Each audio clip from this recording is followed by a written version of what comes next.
So I was with this group of incredible, healing, enlightened human beings, and mixed men and women. And I was realizing that I was not listening and fully receiving and crediting what the women had to say as much as the men.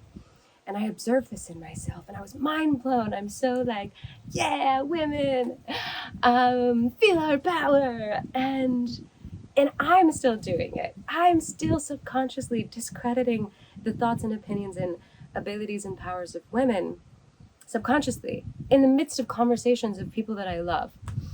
And so it just dawned on me that we have cut our abilities, our energy, our knowledge in half throughout all of time by not fully, deeply listening to women, by erasing them from history, by not seeing them and loving them with open arms and not respecting what they have to say just as much as men.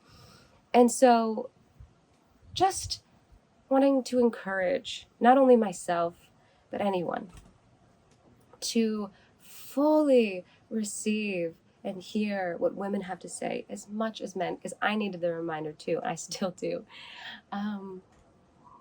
so that we can be incredible, so that we can be a full race, that we can receive all the knowledge and all the prophets. Think of Jesus, Buddha, all these amazing people that we learn from, and we get to read their books and continue to learn from throughout all of our lives. And imagine if we had double that. And so I just look and I imagine and I hope for this beautiful future where I can fully receive all the incredible women that are out there, and hopefully the rest of the world can too. Just food for thought.